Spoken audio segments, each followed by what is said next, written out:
The Gulf chessboard shifts, Iran's surprise attack and the rise of an unnamed coalition against Tehran. Friends, let's take a step back and examine what is really happening across the Gulf. Don't just focus on the anger, the headlines, or the heated rhetoric. Let's look deeper.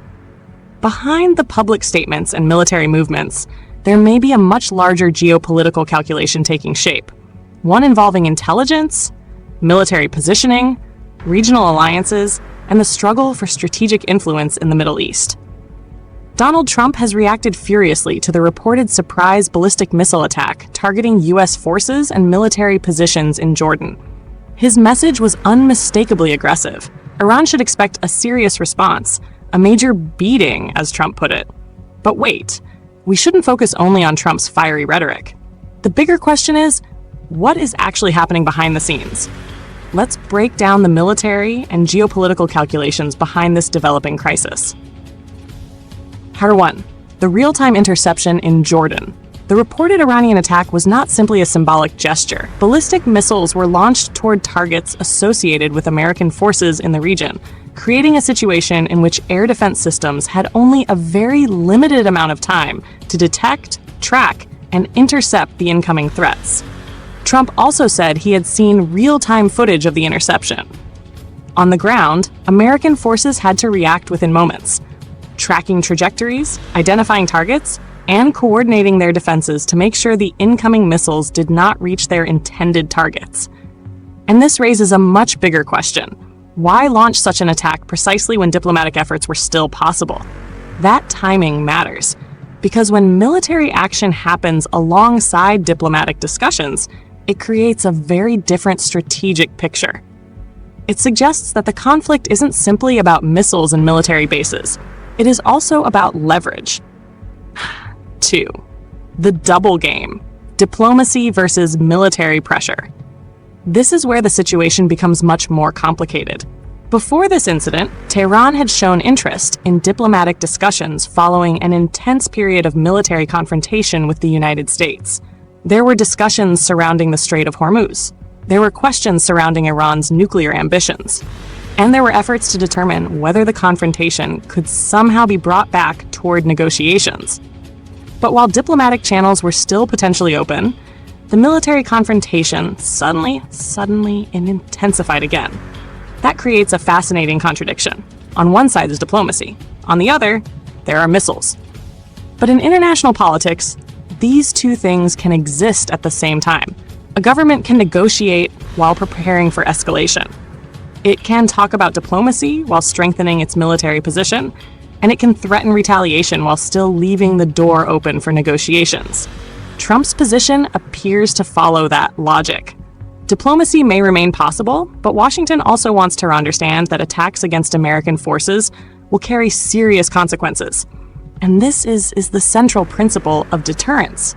You negotiate from a position of strength, but there is a danger. When military pressure becomes too intense, deterrence can turn into escalation. And once escalation begins, controlling it becomes extremely difficult. Number 3. Tehran's strategic backfire, the rise of an informal coalition. Now we reach what may be the most important part of the entire story. Iran's strategy could potentially create an unintended consequence. By increasing pressure on U.S. forces and regional targets, Tehran may be encouraging countries that previously wanted to stay out of the conflict to cooperate more closely with Washington. And that is where the idea of an informal coalition comes into play. Not necessarily a formal military alliance, not necessarily a new treaty, but a growing alignment based on shared security concerns. Saudi Arabia wants to protect its territory and energy infrastructure. The Gulf states want to protect their ports, cities, and economies.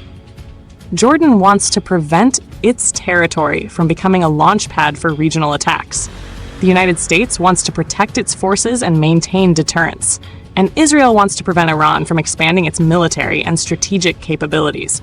Their interests are not identical, but they increasingly overlap. And sometimes overlapping interests are enough to create military cooperation. Saudi Arabia has become increasingly involved in regional security operations, including cooperation with the United States against Iran-aligned armed groups in Iraq. Meanwhile, Gulf states such as the UAE and Kuwait have strong incentives to strengthen their defenses and protect strategically important areas around the Persian Gulf. And then there is Israel. The strategic relationship between Washington and Jerusalem remains another major component of the regional equation. Trump's relationship with Israeli Prime Minister Benjamin Netanyahu adds another layer to the calculation. From Tehran's perspective, this creates a potentially dangerous situation. A country that was once facing several separate opponents could increasingly find those opponents coordinating their actions. And that is the real strategic concern. For the proxy war, where does Iran end and its allies begin? Another major question involves Iran's network of regional armed groups. Washington increasingly views Iran's regional network as part of the broader security challenge. Trump has used extremely harsh language to describe Iran-backed militant organizations and has repeatedly emphasized the need to confront them. The critical issue, however, is where the line is drawn. Does the United States treat the Iranian government and Iran-aligned armed groups as separate problems? Or does Washington begin viewing them as components of one broader strategic network? If the second approach becomes dominant, the battlefield becomes much larger. The target is no longer simply Iran. It becomes a network stretching across multiple countries. Iraq becomes important. Syria becomes important. The Gulf becomes important. And the Strait of Hormuz becomes even more important. This is the logic behind modern proxy warfare. A major power does not necessarily fight its rival only on the rival's territory. Instead, competition can spread across multiple countries through partners, militias, intelligence networks, economic pressure, and indirect military operations. And that makes the conflict much harder to control. The strategic dilemma facing Tehran. So where does this leave Iran? Tehran now faces a difficult strategic dilemma. On one hand, Iran wants to demonstrate that it cannot simply be pushed around. It wants to preserve its regional influence. It wants to maintain leverage over its nuclear program. And it wants the United States to understand that military pressure comes with a price. But on the other hand, every additional attack carries a risk. The more pressure Iran places on Gulf countries and American forces, the more likely those countries may become to cooperate with Washington. And that creates a potential strategic backfire. Iran may be trying to increase the cost of American military involvement, but if those actions also increase the cost for Saudi Arabia, Jordan, the UAE, Kuwait, Bahrain, and other regional states, those governments may decide that closer cooperation with Washington is necessary. That is where the strategic equation begins to change. The Strait of Hormuz, the economic pressure point. And then there is the Strait of Hormuz. This may be one of the most important pieces on the entire chessboard. Hormuz is not just a narrow waterway. It is a strategic economic choke point. A major disruption there could affect energy markets, shipping, insurance costs, and global trade. And that's why the strait matters far beyond Iran and the United States. A conflict around Hormuz could affect countries thousands of miles away. Oil prices could react. Shipping companies could reconsider their routes. Insurance premiums could rise. And governments around the world could begin pressuring Washington and Tehran to prevent the conflict from escalating further. This gives Iran a form of indirect leverage. Tehran doesn't necessarily need to defeat the United States militarily to create economic pressure. It only needs to create enough uncertainty to make the global economy nervous. But there is another side to that strategy. If Iran pushes too far, it could trigger an even stronger regional response. And once again, the strategy could produce the opposite of what Tehran intended. The bigger question: can the coalition stay together? This may ultimately be the most important question of all. The United States, Israel, Saudi Arabia, Jordan, the UAE, Kuwait, and other regional players may have overlapping interests, but they don't have identical goals. Saudi Arabia does not necessarily want a permanent war with Iran. The Gulf states do not want their economies turned into military targets. Jordan does not want to become a battlefield. The United States does not necessarily want another endless Middle Eastern war. And Israel has its own strategic priorities. That means the coalition could be powerful, but politically fragile. And Iran understands this. Tehran may therefore attempt to divide its opponents rather than defeat them directly.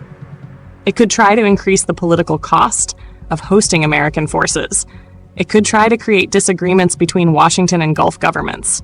It could use diplomacy to persuade regional states that continued military escalation is too dangerous, and that could become the next phase of the conflict. Not necessarily a war of missiles, but a war of political influence.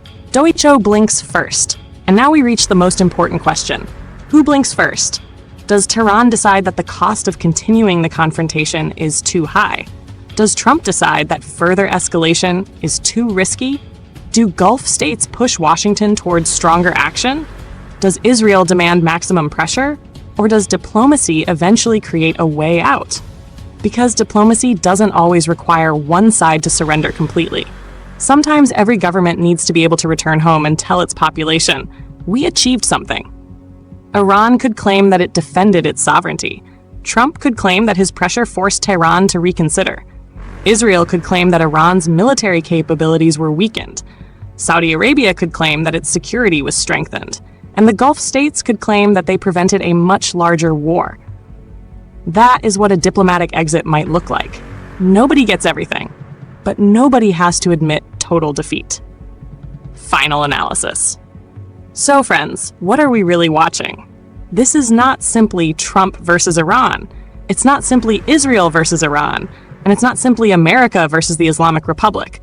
We are watching a much larger geopolitical competition involving military deterrence, energy security, nuclear leverage, regional influence, and political survival.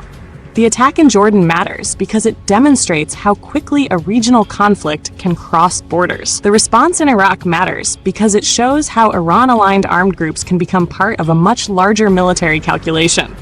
Saudi Arabia matters because its security and energy infrastructure are directly connected to the stability of the Gulf. Israel matters because its confrontation with Iran adds another major military dimension. And the Strait of Hormuz matters because the global economy is watching. But perhaps the most important lesson is this. The strongest weapon may not be the missile, it may be the coalition. If Iran can divide the United States, Israel, and the Gulf states, Tehran gains more room to maneuver. But if Washington can keep those countries coordinated, Iran could face a much more difficult strategic environment.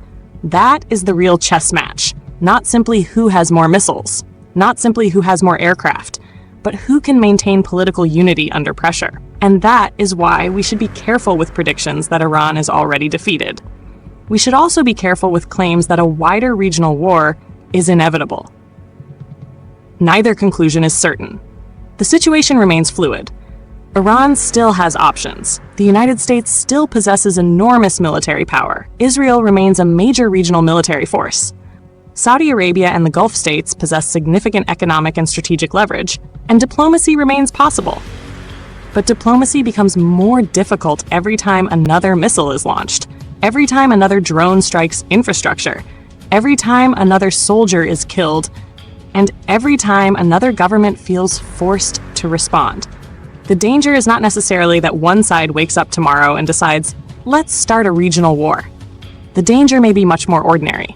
One retaliation creates another creates another, and eventually, the escalation becomes the strategy. That is what everyone should be watching.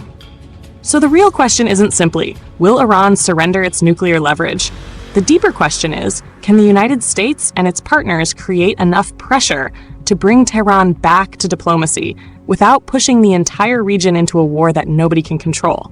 Because there's a very narrow line between deterrence and escalation.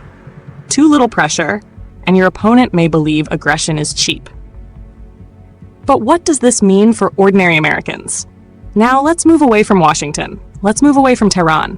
Let's move away from military commanders, missiles, aircraft, and geopolitical strategy. And let's ask the question that matters to millions of ordinary Americans.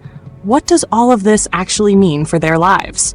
Because when politicians talk about deterrence, national security, military superiority, and strategic objectives, ordinary Americans don't necessarily see those things. They see a number on a gas pump. They see a grocery bill. They see an electricity bill. They see the cost of getting to work. They see the price of a plane ticket. And eventually, they ask a very simple question: how much is this going to cost me? And that may become one of the most politically dangerous consequences of a prolonged conflict with Iran. The first hit: the gas pump. Let's start with the most obvious one: gasoline.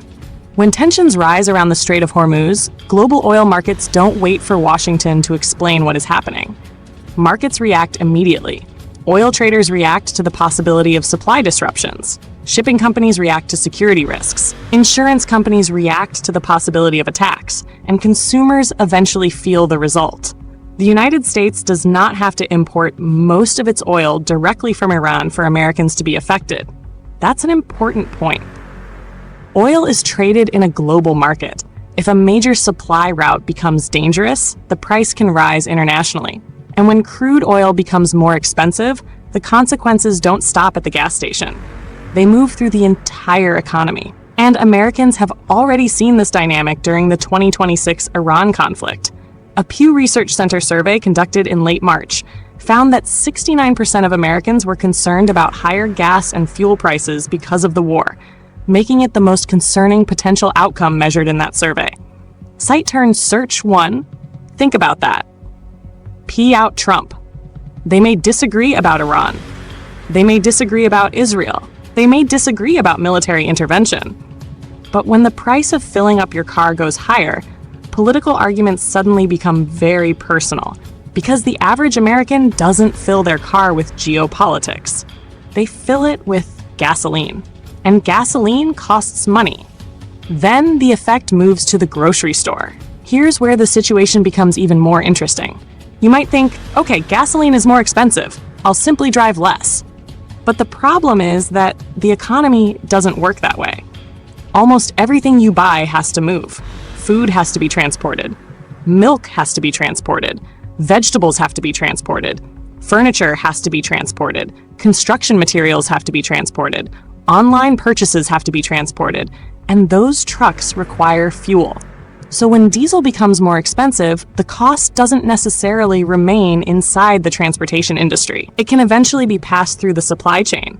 That means an international conflict thousands of miles away can eventually appear on a supermarket receipt in Texas, Ohio, Florida, California, or anywhere else in America. And that is where geopolitics becomes economics. A missile is launched in the Middle East. Oil markets react. Fuel becomes more expensive. Transportation costs increase. Businesses face higher expenses. And eventually, the consumer may pay more. It's a chain reaction. And this is exactly why economists have been watching the conflict so closely. The Federal Reserve Bank of Dallas has warned that the disruption of Middle Eastern oil and refined product exports can feed directly into U.S. inflation and potentially influence household inflation expectations. Cite, search. So the conflict doesn't why reach American soil to affect American households. The economic battlefield can travel much farther than the military battlefield. What about the working class? Now let's talk about the people who have the least room to absorb another shock. The working class, the lower income household, the family already living paycheck to paycheck. For a wealthy household, another $50 at the gas pump might be annoying. For a struggling family, $50 can mean something else. It can mean fewer groceries. It can mean delaying a utility payment. It can mean putting off a car repair. It can mean using a credit card. And once a household begins using debt to cover basic necessities, the problem becomes bigger. That's why inflation isn't simply an economic statistic. It's a psychological experience. It's the feeling of walking into a supermarket and realizing that your money doesn't buy what it used to. It's the feeling of looking at the gas pump and thinking, didn't this used to be cheaper? It's the feeling of opening a monthly budget and discovering that something has to be cut. And this is where the political consequences begin. Middle class can feel it too. This isn't only about poor Americans. The middle class can be hit as well. Imagine a family with 2 cars. One parent drives 30 miles to work. The other takes the children to school and activities. Maybe they have a mortgage. Maybe they have student loans. Maybe they're already paying more for insurance. Maybe their grocery bill has already increased. Now add higher gasoline prices. Then add higher transportation costs. Then potentially higher airline prices. Suddenly, an international crisis becomes a domestic financial problem.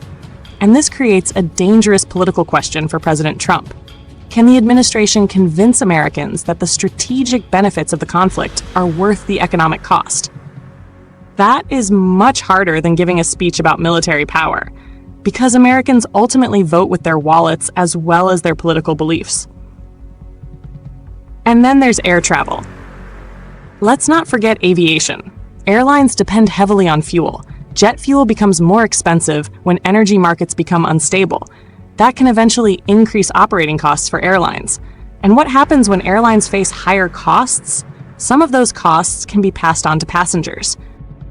So suddenly, a family planning a vacation may discover that the trip costs more.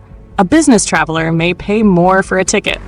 An airline may adjust routes because of security concerns, and the economic impact spreads again. The same conflict can therefore affect the person filling up a pickup truck in Texas and the person booking a flight from New York to Los Angeles. Different people, same global energy market. Small businesses are particularly vulnerable. And here's another part of the story that often gets overlooked: small businesses. A large corporation may be able to absorb temporary increases in transportation or energy costs. A small business may not have that luxury. Think about a local delivery company, a construction company, a trucking operator, a restaurant, a landscaping company, a small manufacturer. They all depend on transportation and energy. If fuel becomes significantly more expensive, the owner faces a difficult choice: raise prices, reduce expenses, cut hours, delay hiring, or simply absorb the loss. And none of those options are particularly attractive. This is why an international conflict can eventually affect employment and business confidence, even when there is no direct military threat to the United States. Ashash, the government has a second bill to pay now. And then there's something else ordinary Americans should consider. War itself is expensive. Missiles cost money. Aircraft cost money. Military operations cost money. Logistics cost money. Bases cost money. Intelligence costs money. Replacing weapons that have been used also costs money. And eventually someone has to pay for it. That doesn't necessarily mean Americans receive a bill in their mailbox saying, "Your share of the Iran war is $437. That's not how government spending works. Instead, the costs enter the broader federal budget. And that creates a political debate over deficits, spending priorities, taxes, and government debt. So there are actually two different economic questions. The first is, what does the war cost Americans today? Higher fuel prices, higher transportation costs, potentially higher prices for goods and services. And the second question is, what does the war cost the United States government over the long term? That question can be even more complicated. Here's the irony. And now we arrive at one of the biggest contradictions in this entire story. America can become militarily stronger while ordinary Americans become economically more uncomfortable. Those two things can happen at the same time. The United States can destroy enemy infrastructure. It can intercept missiles. It can project military power.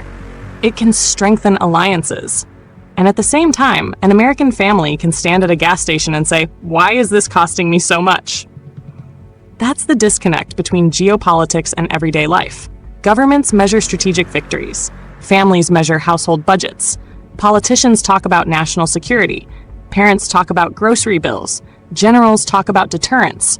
Workers talk about commuting costs. Both sides are looking at the same crisis, but they're looking through completely different windows. And this is where Trump faces a political test. President Trump has built much of his political identity around strength. Strength against America's adversaries. Strength in negotiations. Strength in military power. But strength has a price.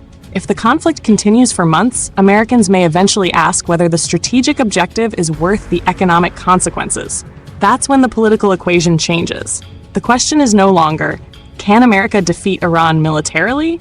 The question becomes, can America achieve its political objective without creating a larger economic problem at home?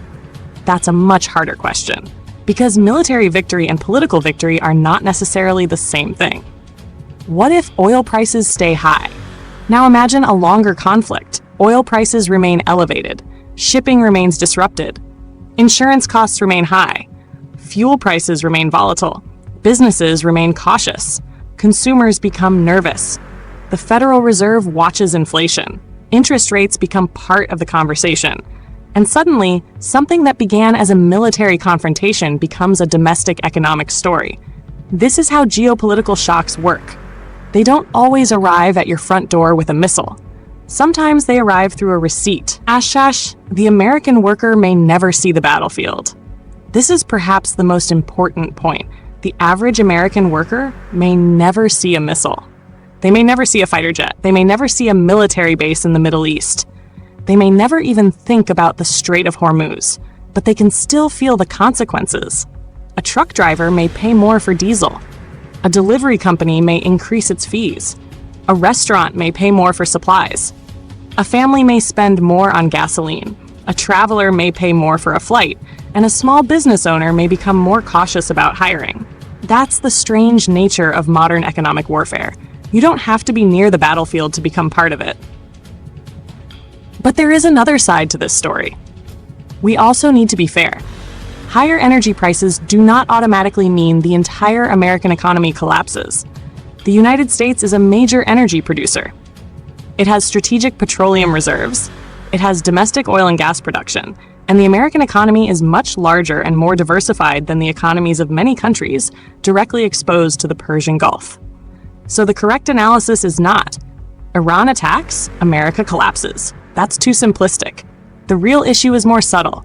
America can absorb a shock. The question is, how large is the shock, and how long does it last? A short disruption may create temporary pain. A prolonged disruption can become a much bigger economic problem, and that difference matters enormously. The real battle may be over time. This brings us back to geopolitics. Iran may not need to defeat America militarily. It may simply need to make the conflict expensive enough that political pressure begins building inside the United States. Washington may not need to destroy Iran completely. It may simply need to convince Tehran that continuing the confrontation is more expensive than negotiating. And now we can see the real strategic battle. It is not only about missiles. It is not only about aircraft. It is not only about military bases. It is about time, money, and political patience. Who can sustain pressure longer? Who can absorb economic pain longer? Who can maintain public support longer? And who cracks first? The question ordinary Americans should ask. So if you're an American watching this from your home, here's the question I think matters most. What is the end game? Not the next strike, not the next speech, not the next headline. The end game. What happens after the missiles stop? What happens after the aircraft return to their bases? What happens after the Strait of Hormuz becomes normal again? What political agreement comes afterward? What security structure replaces the current confrontation? And most importantly, how does Washington prevent the next crisis from happening 5 years later? Because if the answer is simply another war, then the cycle hasn't been solved. It has only been postponed. The bigger lesson, and perhaps this is the biggest lesson from the entire crisis. The people making decisions in Washington are thinking about deterrence. The people in Tehran are thinking about survival. The military is thinking about operational capability. The oil market is thinking about supply. But ordinary Americans are thinking about something much simpler.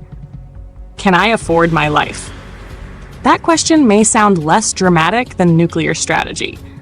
But politically, it can be more powerful. Because governments can survive criticism over foreign policy. They can survive angry headlines. They can survive political arguments. But when millions of voters begin feeling that their household finances are deteriorating, the pressure can become enormous. Final thought. So friends, when you watch the next headline about Iran, Trump, Israel, Saudi Arabia, or the Strait of Hormuz, don't only ask, who won the latest military exchange? Ask another question. Who is paying for it? Because wars are always measured in missiles and casualties. But they are also measured in fuel prices, in grocery bills, in shipping costs, in business closures, in postponed vacations, in household debt, and in the anxiety of families trying to make their paycheck last until the end of the month. That is the part of geopolitics that rarely appears on the battlefield map. And perhaps that is why it matters the most, because behind every strategic calculation, there are ordinary people. People who didn't choose the conflict. People who didn't launch the missiles. People who didn't design the military strategy, but people who may still end up paying the price. And that brings us back to the central question. Can Washington maintain deterrence without turning a geopolitical crisis into a long-term economic burden for ordinary Americans? Because if the answer is no, then the biggest battlefield may not be the Middle East. It may eventually be the American household. And that is something worth watching very carefully.